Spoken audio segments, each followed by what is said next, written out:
Nos habíamos quedado en un signo que se presenta en patología de pestañas y de cejas, y que viene siendo la poliosis, y que es el encanecimiento del pelo. En el caso nuestro, pues se va a presentar a nivel de pestañas y a nivel de cejas. El color de nuestro pelo, pues viene por los melanocitos, que van a secretar un pigmento y que va a dar esa coloración que es muy característica en determinadas razas.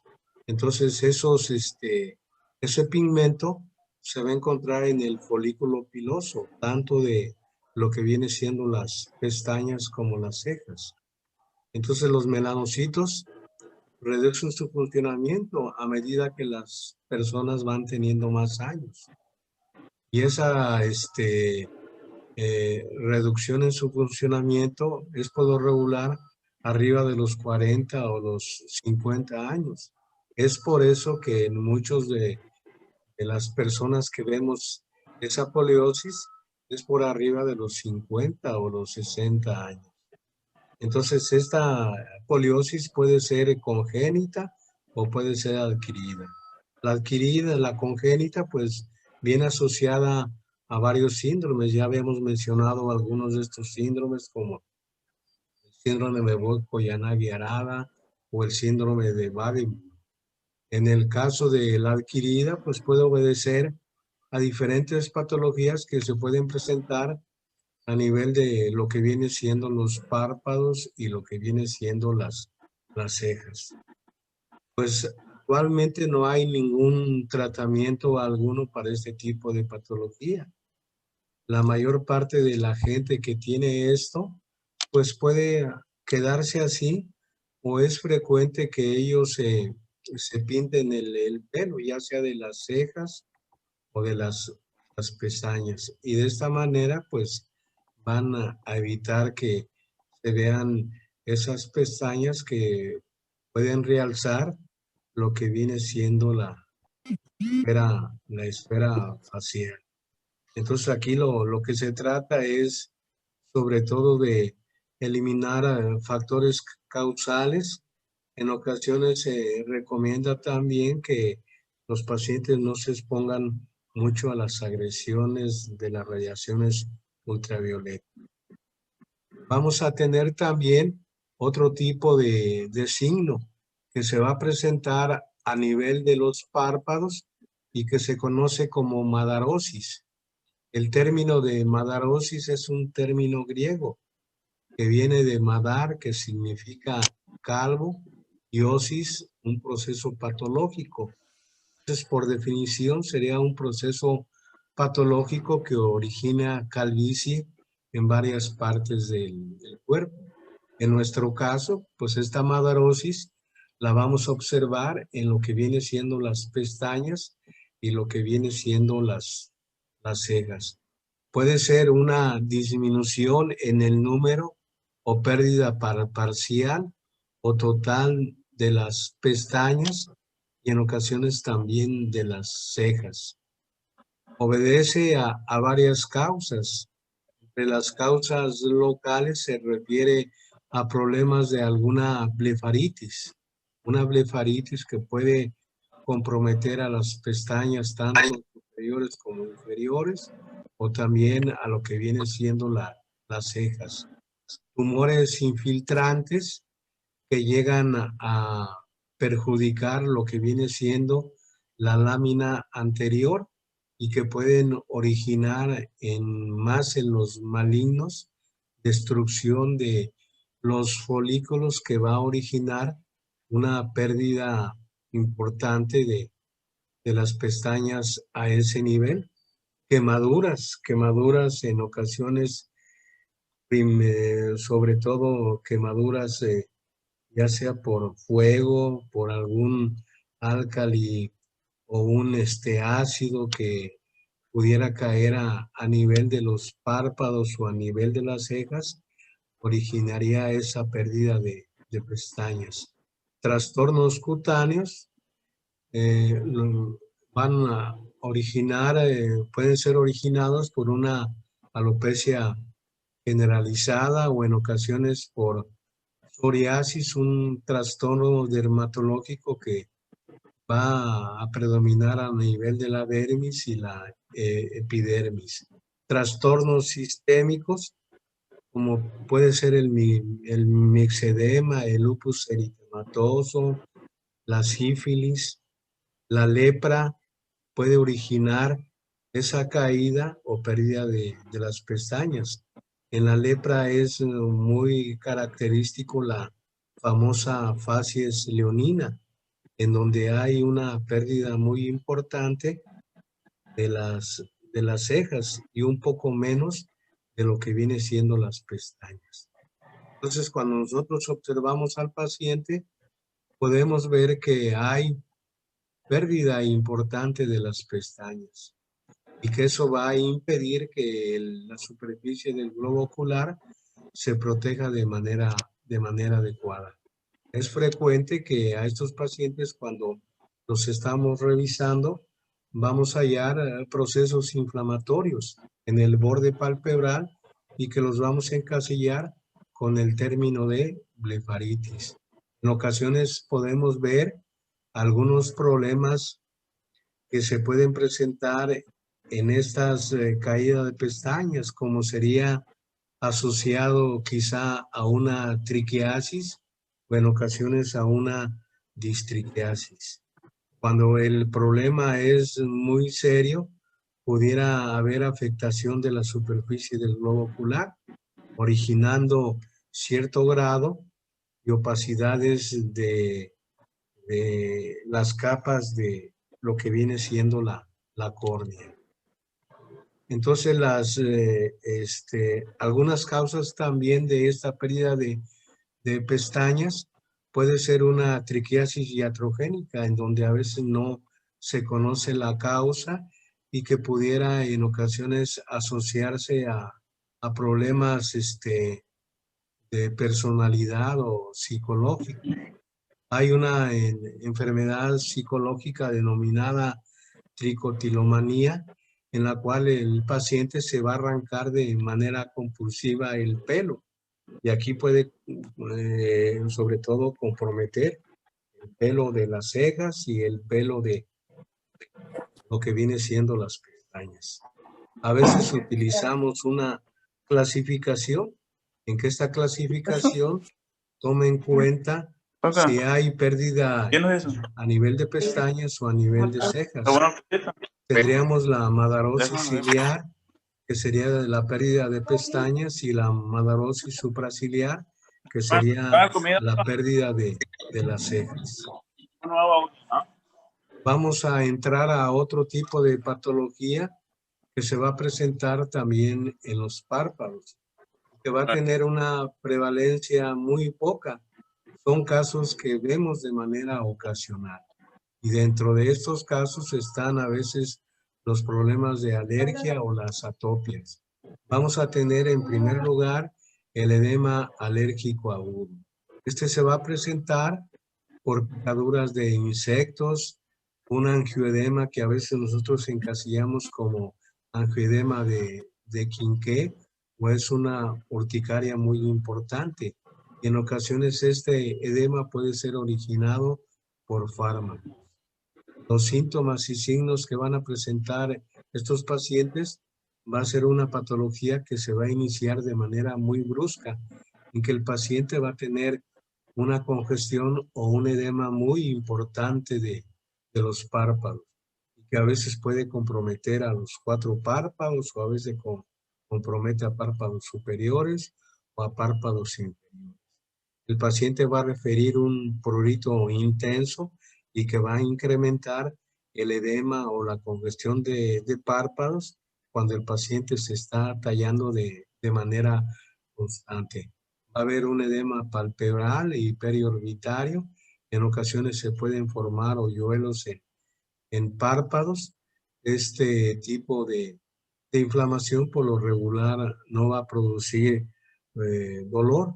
El tratamiento por lo regular lo vamos a manejar con antihistamínicos sistémicos y a veces podemos utilizar antiinflamatorios no esteroideos tópicos en la superficie ocular para que disminuya el problema inflamatorio. Si el problema inflamatorio es muy importante, se pudieran agregar corticoides, que inclusive se pueden dar por vía sistémica o en ocasiones también se van a asociar por la vía tópica. Se pueden aplicar gotas y ungüento para que este problema desaparezca. Inclusive este problema puede desaparecer en cuestión de menos de 24 horas o más de 24 horas cuando se maneja de manera adecuada. Se pueden utilizar fomentos a nivel de párpados, en que pudieran ser fomentos con agua tibia de manzanilla o en ocasiones fomentos con hielo. Otro tipo de alergia que se va a presentar a nivel de párpados es la dermatitis por contacto. Esta va a ser producida por sensibilidad a un medicamento casi siempre tópico y que esa hipersensibilidad puede ser desarrollada por el componente activo o el conservador que tiene el medicamento que se administró el paciente. Los medicamentos más frecuentes que originan esta dermatitis por contacto es la neomicina, el cloranfenicol y un medicamento para reducir la presión intraocular como puede ser la dorzolamina.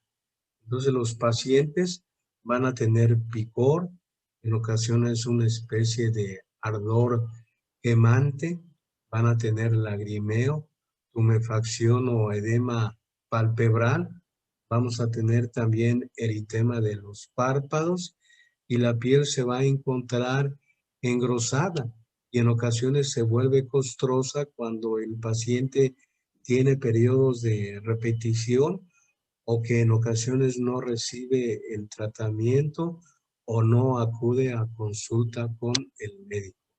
El tratamiento pues es identificar el, el factor etiológico y retirar el agente causal.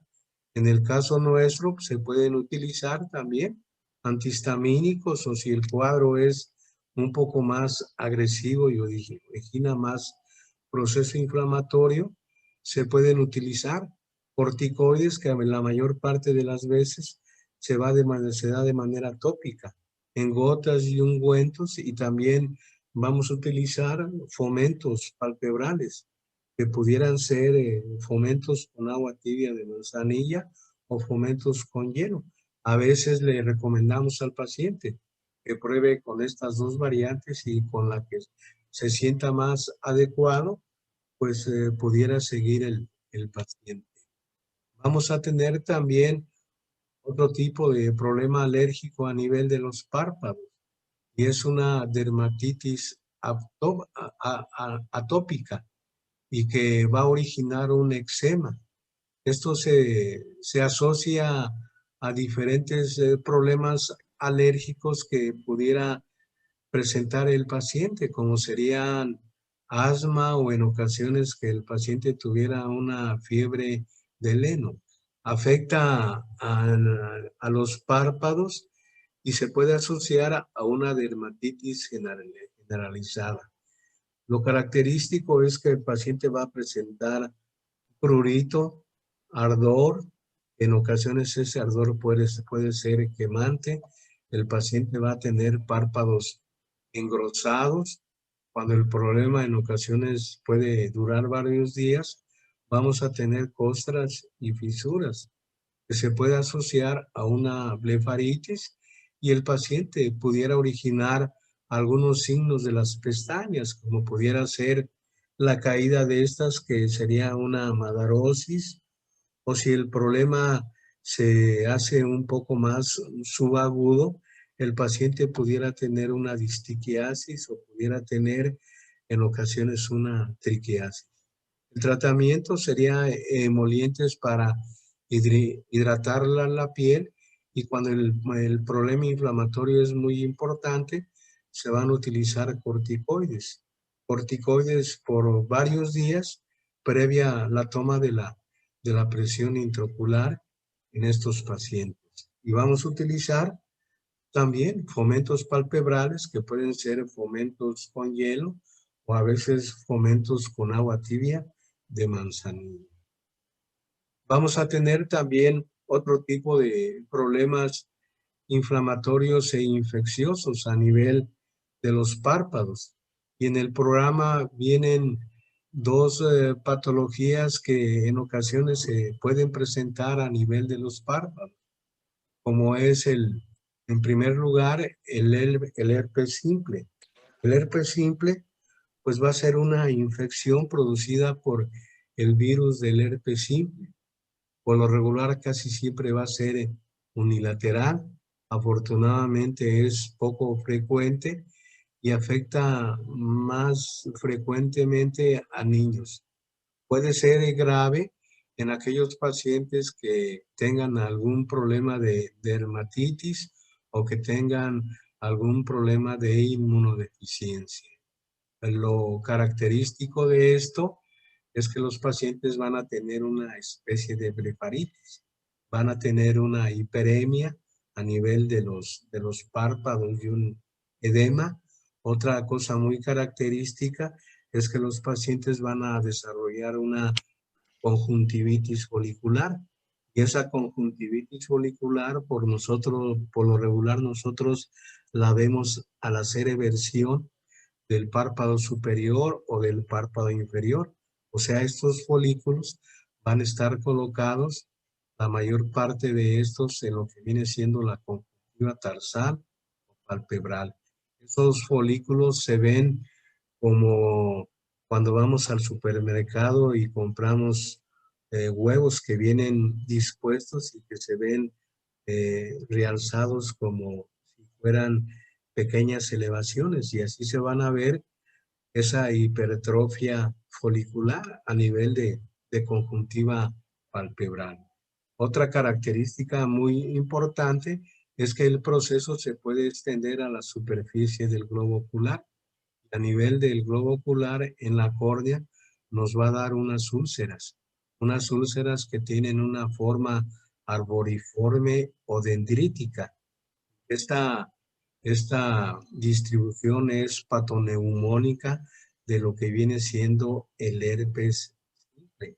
Y que estas ulceraciones, cuando se van uniendo, van a formar lo que se conoce como úlceras florográficas. El paciente va a presentar dolor que en ocasiones puede ser muy intenso.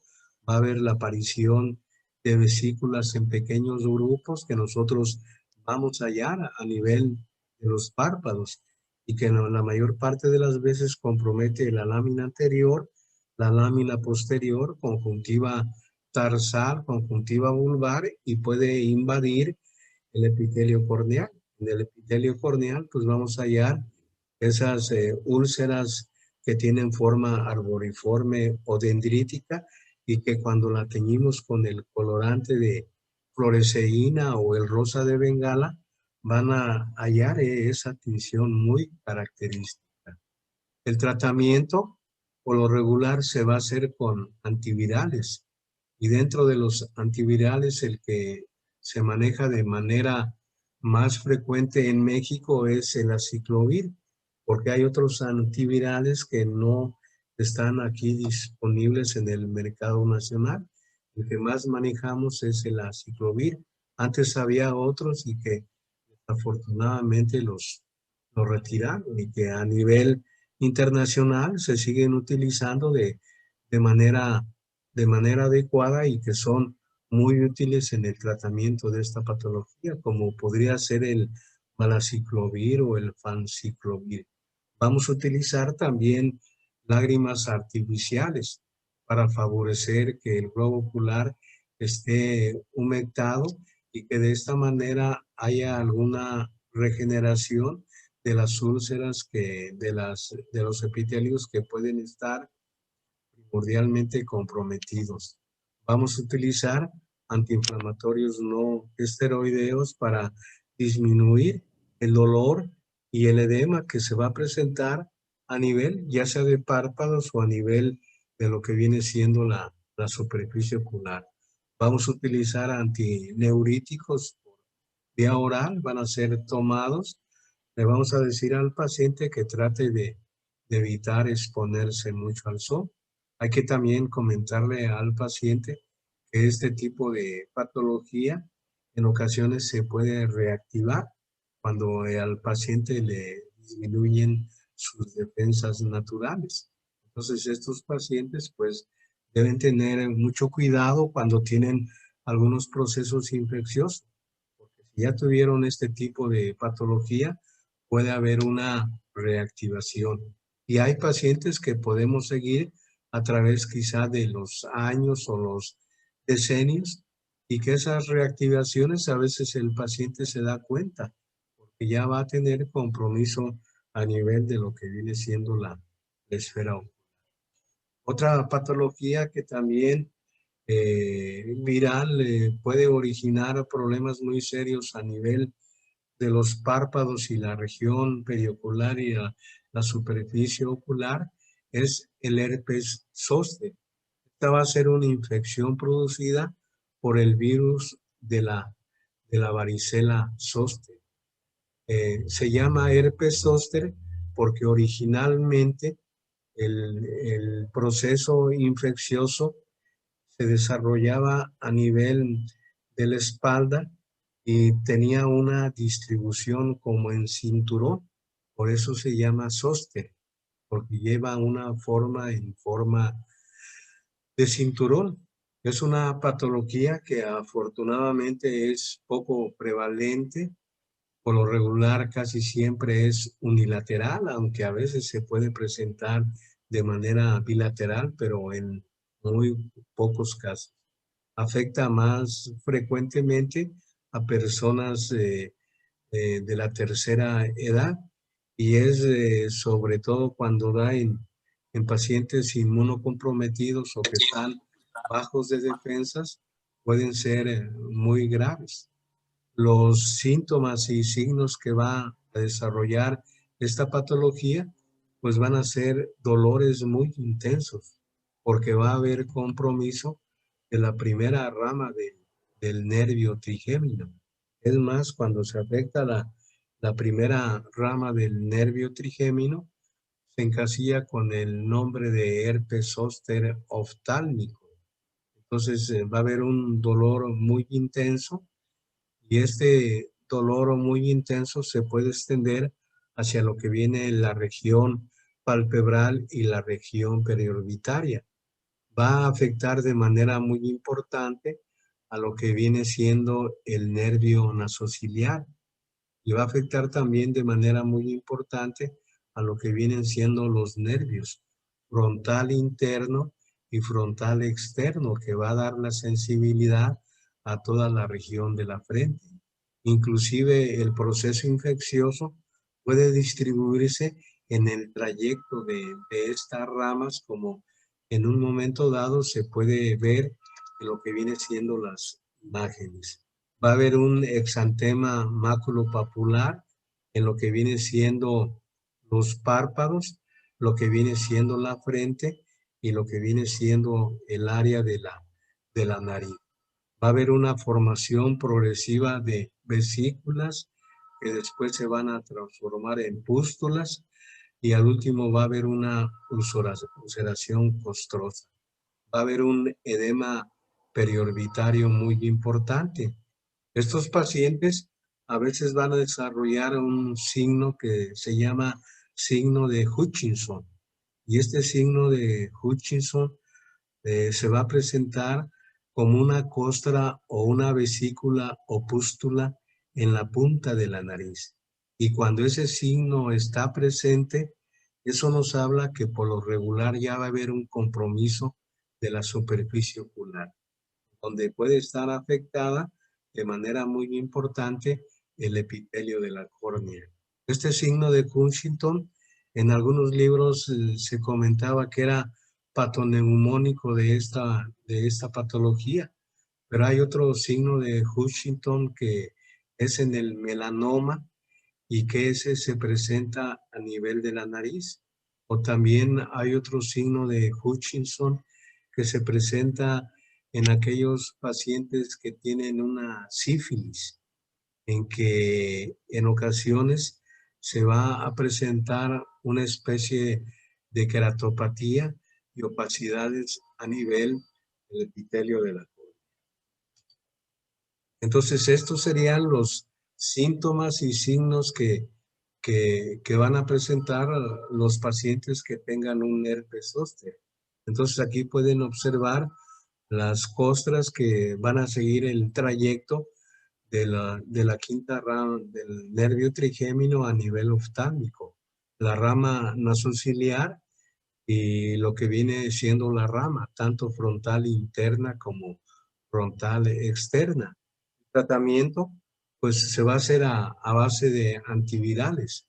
Y en estos casos vamos a utilizar antivirales tanto por vía sistémica como por vía tópica. Por vía sistémica puede ser el aciclovir, el valaciclovir o el fanciclovir. Aquí en México lo que más tenemos es el aciclovir y lo vamos a dar de manera, de manera frecuente. Por lo regular se da cada, cada 4 horas. Por lo regular puede variar entre 750 miligramos.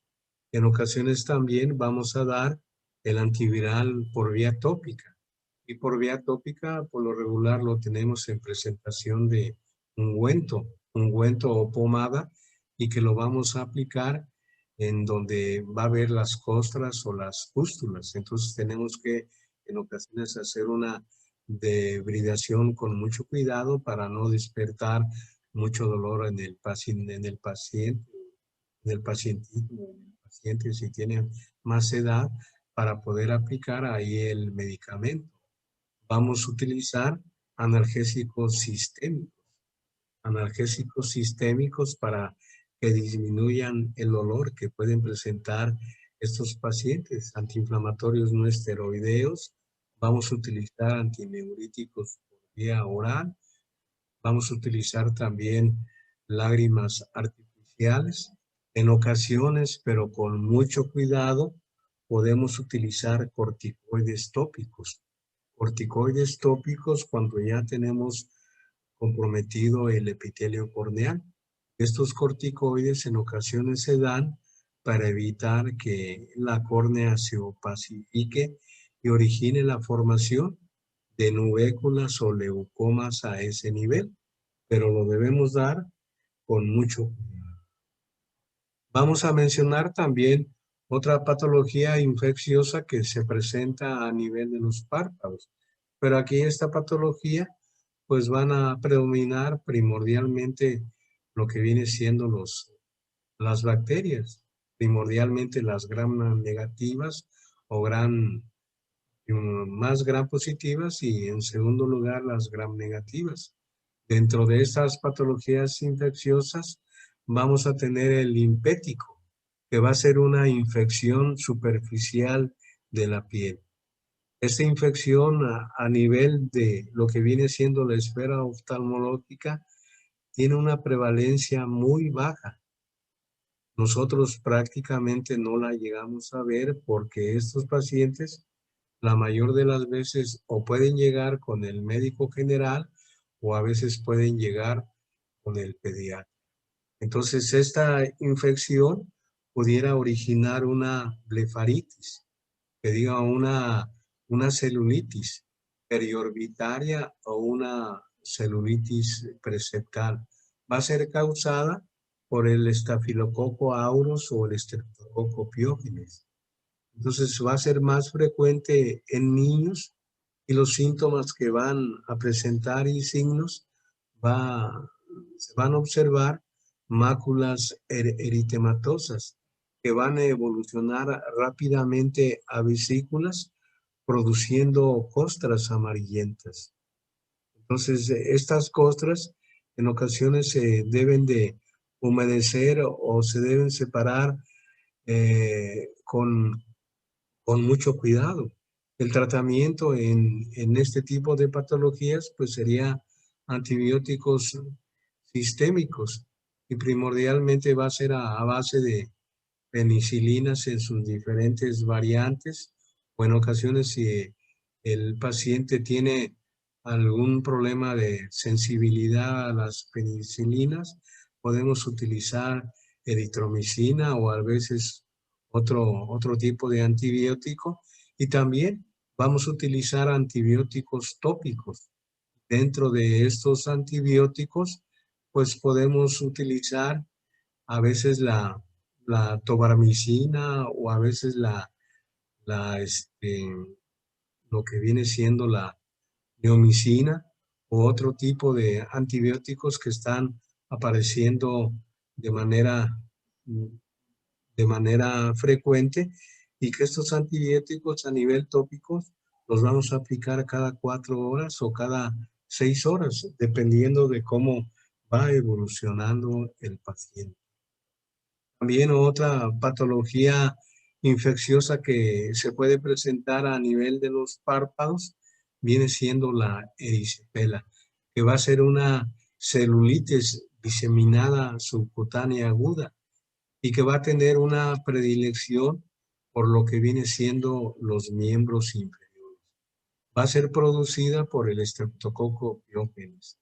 A nivel de la esfera ocular, es una patología poco prevalente y probablemente esta baja prevalencia es que estos pacientes pudieran acudir a consulta de primera instancia con el médico general o a veces con el médico internista o a veces con otro tipo de especialistas, y que a nosotros quizá no nos llegue, o en un momento dado nos puede llegar ya cuando el paciente tiene un grado avanzado y que el paciente pudiera inclusive llegar a tener una celulitis orbitaria. Puede haber el antecedente de un traumatismo cutáneo. Y ese traumatismo cutáneo puede ser un traumatismo mínimo, pero que si el paciente no se atiende o no va a consulta, se va a desarrollar este tipo de problemas. Vamos a tener pues la aparición de una placa subcutánea eritematosa creciente que va a estar indurada y bien definida. Va a haber una afectación palpebral y que en un momento dado pudiera ser grave, originando de manera inicial una celulitis preseptal y posteriormente, si el problema continúa, nos va a dar una celulitis orbitaria. El tratamiento pues va a ser con antibióticos sistémicos y también antibióticos tópicos, y estos pacientes pues se deben manejar como nosotros manejamos una celulitis orbitaria. Vamos a tener también una patología extremadamente rara a nivel de los párpados, que se conoce como fascitis necrotizante, en donde va a haber una necrosis rápidamente progresiva. Es extremadamente rara. Yo quizás si le he visto ha sido solamente en una ocasión. Va a afectar a los tejidos blandos de la piel. Va a ser causada por el Streptococcus pyogenes y en ocasiones por Staphylococcus aureus. Pudiera sobre todo confundirse con lo que viene siendo una mucormicosis, que ya vimos en patología de órbita. Pero en el caso de la mucormicosis, pues es una infección oportunista. En este caso, pues es una infección originada por este tipo de bacterias, que va a originar un edema y un eritema periorbitario muy importante. Va a originar la formación de costras negras debido a que la piel se gangrena, y que va a ser originada por trombosis que van a ocurrir a ese nivel, y que en estos casos se debe hacer una debridación total de las partes comprometidas para que el proceso infeccioso no siga avanzando. El tratamiento, pues estos pacientes por lo regular casi siempre se atienden en áreas de terapia intensiva, y son sobre todo tratamientos con antibióticos intravenosos. Y en estos casos se va a hacer un debilitamiento de todo el tejido necrótico que se va a presentar en estos pacientes.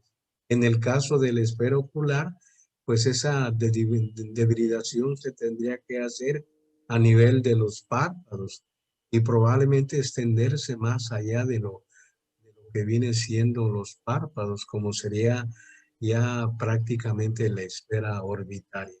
Pero es una patología extremadamente rara que se las presento porque viene en lo que viene siendo el temario.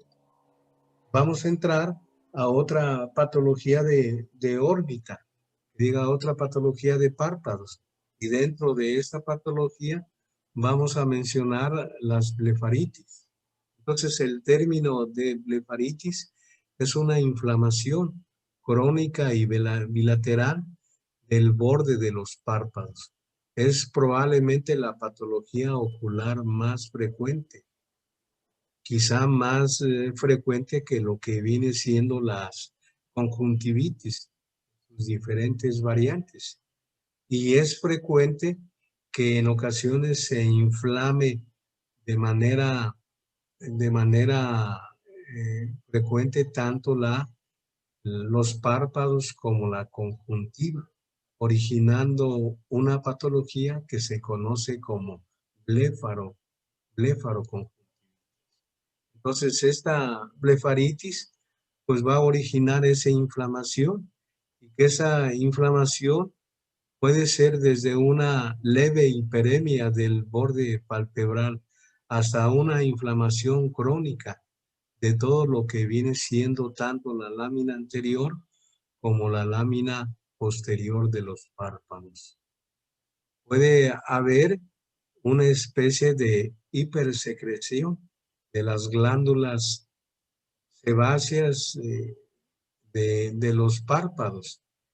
Va a originar una secreción que nosotros conocemos como secreción mucoide, que va a ser una secreción blanquecina, una secreción que en un momento dado es un poco espumosa y que a veces tiene una consistencia como si fuera una especie de pasta que nosotros a veces podemos en un momento dado retirar de los párpados y a veces puede venirse con un poco de pestañas. Este tipo de patología se puede iniciar desde la infancia y puede acompañar al paciente a lo largo de su vida cuando son problemas crónicos. Los síntomas se van a presentar más frecuentemente por la mañana. Lo característico es que el paciente va a presentar una hiperemia de grado variable y que el paciente va a referir la aparición de una lagaña a nivel de la región del canto interno y que esa lagaña pues va a tener una coloración blanquecina y espumosa, que por lo regular no va a aglutinar a las pestañas, que en un momento dado cuando las aglutina va a impedir que el paciente pueda abrir tanto el borde palpebral superior como el borde palpebral inferior. Esta sería una clasificación que nosotros utilizamos de manera muy frecuente para dividir a las blefaritis. La clasificación anatomoclínica y las vamos a dividir en una blefaritis anterior. Esta blefaritis anterior pues va a afectar a las estructuras que están en la lámina anterior de los párpados.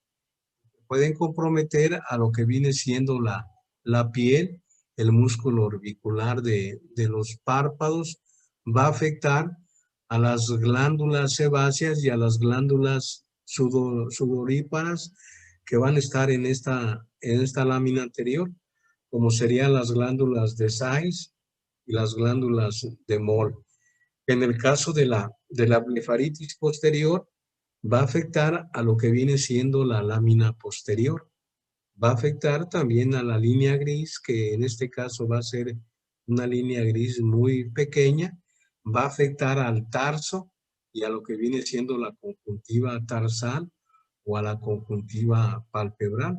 A nivel del tarso, pues va a afectar a lo que viene siendo las glándulas sebáceas de los párpados y que también se conocen como glándulas de Meibomio.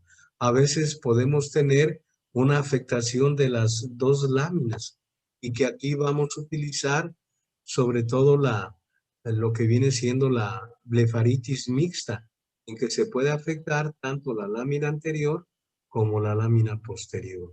En la imagen de arriba, pues tenemos una blefaritis anterior, donde se va a afectar exclusivamente la lámina anterior y a veces el paciente se va a observar la aparición de una seborrea en las pestañas y a veces esa seborrea cuando se seca va a formar caspa a nivel ya sea de las pestañas o a nivel de las cejas.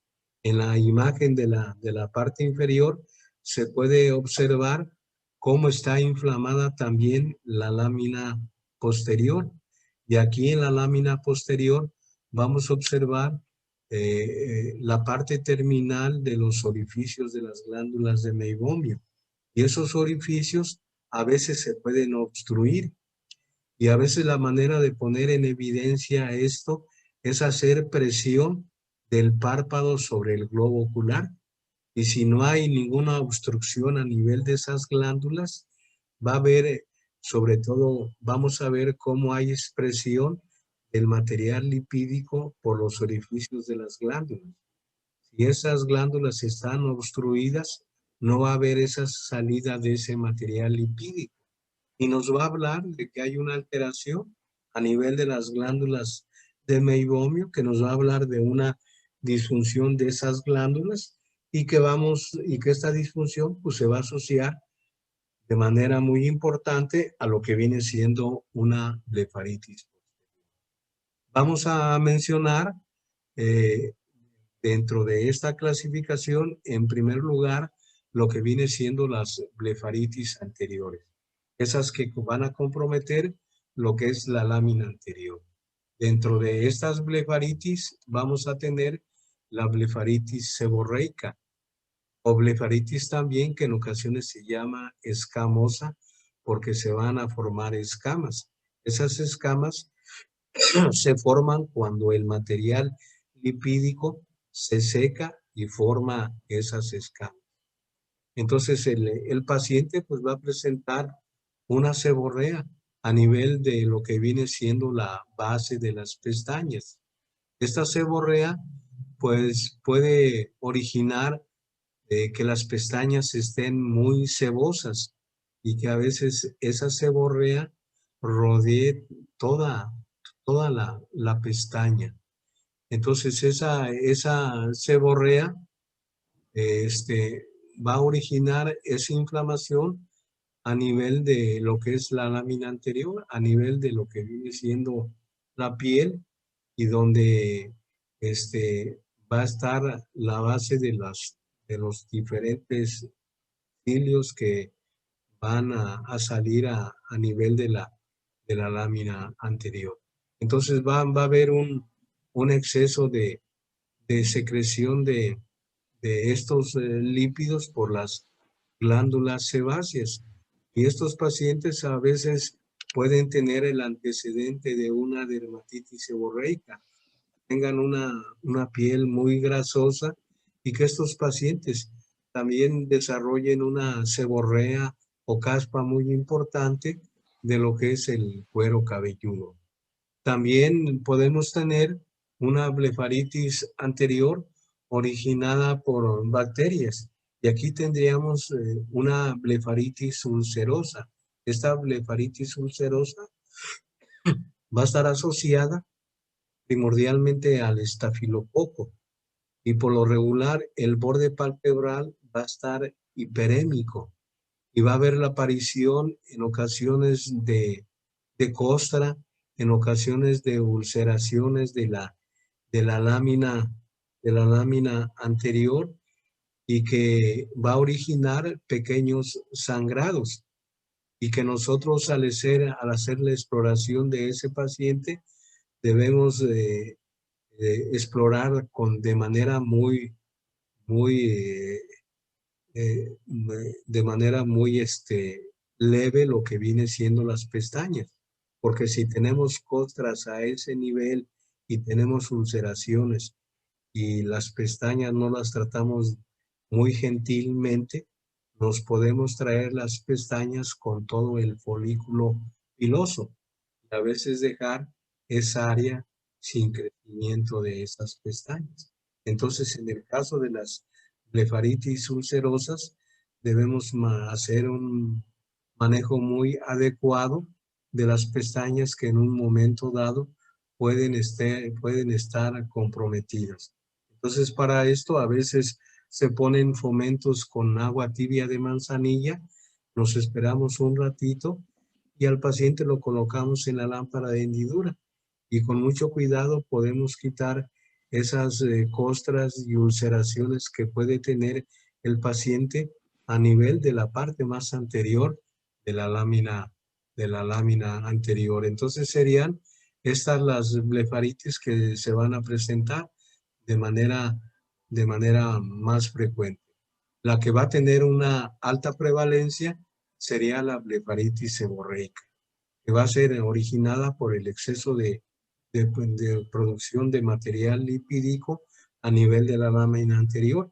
La blefaritis ulcerosa va a tener una prevalencia muy leve y en ocasiones son pacientes que los llegamos a ver en consulta y que los debemos manejar con mucho cuidado para evitar el daño a los folículos de las pestañas que pudieran estar comprometidas. Entonces, estos serían los problemas que los síntomas que van a presentar los pacientes que tienen una blefaritis, que pudiera ser la mayor parte de las veces una blefaritis seborreica y en pocos casos una blefaritis ulcerosa. El paciente va a tener un ardor, a veces ese ardor puede ser quemante, va a haber una hiperemia de todo el borde palpebral. Y esa hiperemia del borde palpebral, cuando se presenta de manera subaguda o crónica, el paciente pudiera tener una hiperemia de lo que viene siendo la conjuntiva palpebral o tarsal. Va a haber una hiperemia conjuntival cuando ya se llega a comprometer otras estructuras de la conjuntiva, como sería la conjuntiva de fondos de saco y la conjuntiva vulvar. El paciente va a tener una secreción mucoide, es una secreción blanquecina. A veces también esa secreción en algunos pacientes se ve como espumosa. Y esa secreción, a veces cuando nosotros la llegamos a agarrar, tiene como cierta elasticidad, o sea, la podemos extender y esa secreción puede tener cierta elasticidad y que eso lo vemos en algunos pacientes, cuando a veces con un cotonete quitamos esa secreción que la mayor parte de las veces se puede acumular a nivel de la región del canto interno.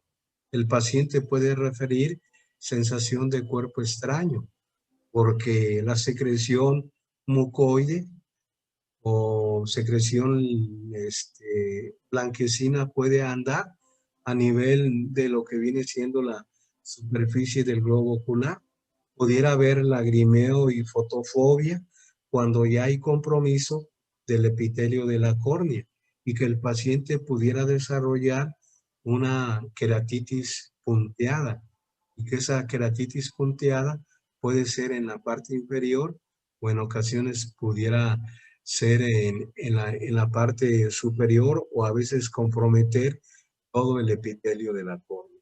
Entonces los pacientes van a presentar la aparición de una secreción seborreica.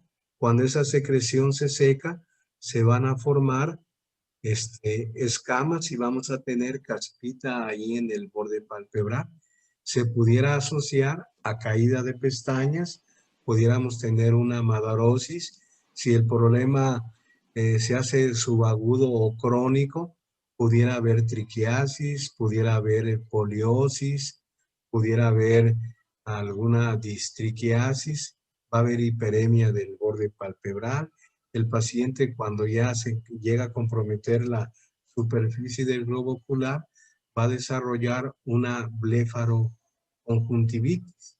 O si ya hay compromiso también del epitelio corneal, el paciente va a tener 3 estructuras afectadas y que eso lo vamos a encasillar con el nombre de blefaroqueratoconjuntivitis y que se puede presentar en algunas blefaritis de larga evolución. Los signos que van a presentar estos pacientes que tienen una blefaritis anterior, pues va a ser seborrea en la base de las pestañas, va a haber la formación de escamas y de caspa cuando se seca completamente. En el caso de la blefaritis ulcerosa, va a haber la formación de úlceras y costras, va a haber la aparición en ocasiones de collaretes, llegan a comprometer varias pestañas. Entonces los pacientes pueden presentar algunos signos que son muy característicos de las pestañas, como serían madarosis. Son factores de riesgo para que estos pacientes desarrollen procesos infecciosos a nivel de las glándulas sebáceas, como viene siendo el orzuelo, o que los americanos conocen como ordolium y que la gente conoce como perrillas.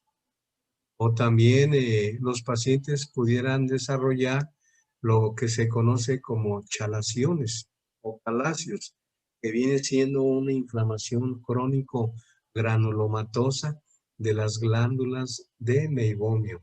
Los pacientes pudieran desarrollar queratitis cuando ya se compromete el epitelio corneal y en ocasiones pudiera haber la aparición de ulceraciones a nivel de la ya en procesos ya muy avanzados o en ocasiones cuando el paciente no sigue las indicaciones o no acude a el tratamiento, pues por la cronicidad del problema va a poner a prueba la paciencia del médico y del enfermo.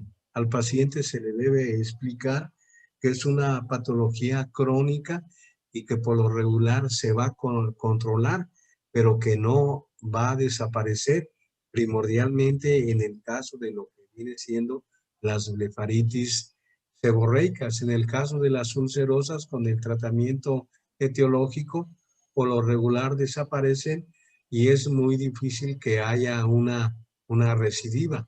Pero en el caso de las seborreicas, este problema es un problema crónico y que a veces va a persistir a través de los años y que el paciente va a acudir a consulta cuando tenga agudización del problema.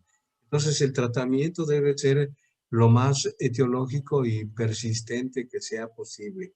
En el caso de las blefaritis seborreicas no se conoce la etiología.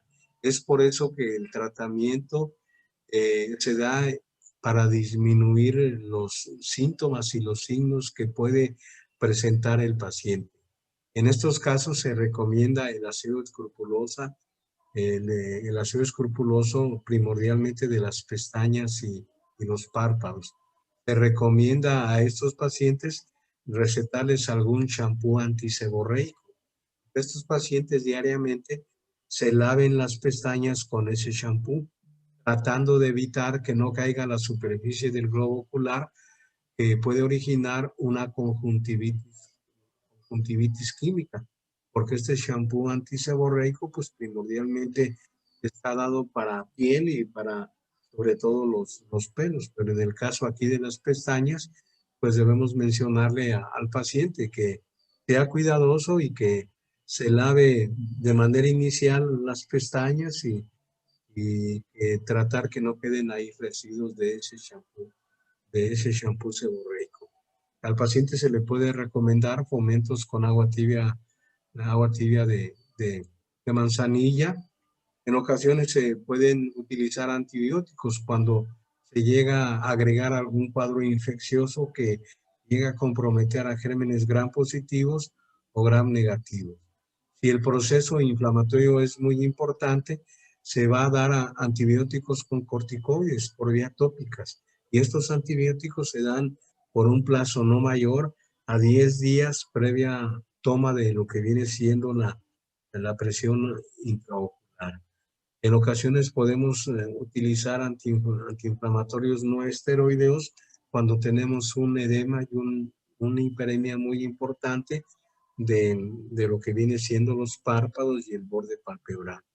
Vamos a utilizar lágrimas artificiales para disminuir si hay alguna queratitis punteada superficial, o podemos utilizar vasoconstrictores para que el paciente no curse con lo que viene siendo ojo rojo. Y estos vasoconstrictores a veces se dan asociados con lágrimas artificiales. Y de esta manera al paciente lo vamos a tener con una conjuntiva que no esté inflamada, y que eso va a hacer que el paciente se sienta mejor y que de esta manera el cuadro evolucione a una etapa de más tranquilidad. Pues ya son las 11 y con esto terminamos la clase el día de hoy. Mañana continuaríamos con